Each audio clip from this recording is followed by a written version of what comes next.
Assalamualaikum warahmatullahi wabarakatuh. Bertemu di pelajaran Pendidikan Agama Islam kelas 6 bagian keempat tentang zakat. Pada pelajaran kali ini kita akan membahas tentang memahami arti zakat, macam-macam zakat, orang yang berhak menerima zakat, dan hikmah berzakat. Pembahasan yang pertama, memahami arti zakat. Menurut bahasa, zakat bermakna membersihkan, sedangkan menurut istilah, zakat berarti mengeluarkan sebagian dari harta tertentu yang telah mencapai nisab. Macam-macam zakat. Zakat dibagi menjadi dua.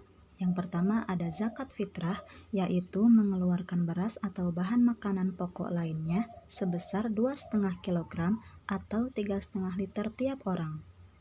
Waktu membayar zakat fitrah boleh dilakukan mulai tanggal 1 Ramadan sampai menjelang sholat Idul Fitri. Orang yang wajib mengeluarkan zakat fitrah, yang pertama dia beragama Islam, laki-laki maupun perempuan, dilakukan sejak usia bayi sampai lanjut usia.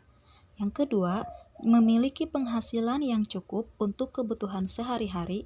Zakat fitrah untuk anak-anak ditanggung oleh orang tua mereka. Dan yang ketiga, orang itu masih hidup sampai akhir Ramadan.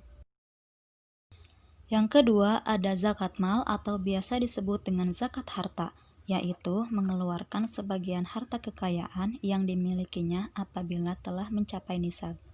Nisab dalam pengertian ini yaitu lama waktu suatu harta yang menjadi milik seseorang dalam jumlah tertentu.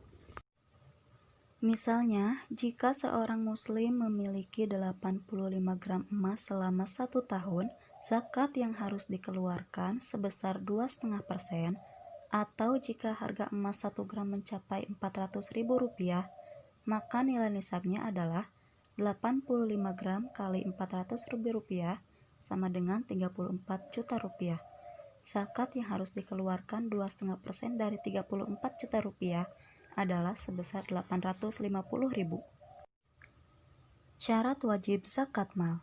Pemilik harta adalah orang Islam, pemilik harta telah balik dan berakal sehat atau tidak gila. Harta tersebut termasuk jenis harta yang wajib dizakati. Harta tersebut telah mencapai 1 tahun dan harta tersebut milik sendiri.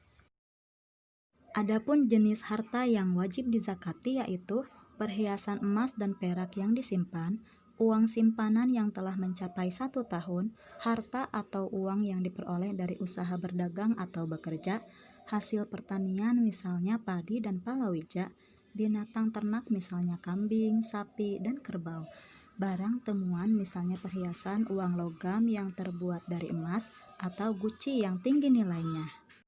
Orang yang berhak menerima zakat sesuai dengan yang tercantum dalam surat At-Taubah ayat 60, yaitu ada 8 golongan: fakir, miskin, amilin, mu'alaf, riqob, gorim, fisabilillah, dan ibnu sabil.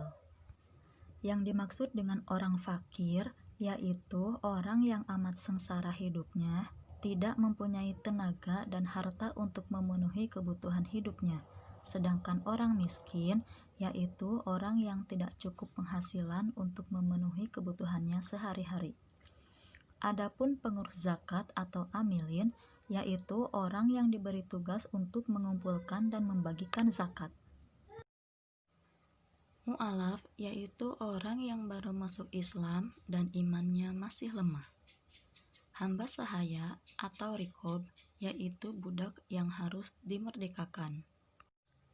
Gorim yaitu orang yang berutang karena untuk kepentingan yang bukan maksiat dan ia tidak sanggup membayarnya. Orang yang berutang untuk memelihara persatuan umat Islam. Fisabilillah yaitu orang yang berjuang untuk keperluan pertahanan Islam di zaman Nabi Muhammad SAW. Fisabilillah itu mencakup juga kepentingan umum seperti mendirikan masjid, musola, sekolah atau madrasah, rumah sakit, dan sebagainya. Dan ibnu sabil, mereka adalah para musafir yang kehabisan biaya di negara lain. Mereka dapat menerima zakat sebesar biaya yang dapat mengantarkannya pulang ke negerinya. meliputi ongkos jalan dan perbekalan, dengan syarat ia membutuhkan di tempat ia kehabisan biaya.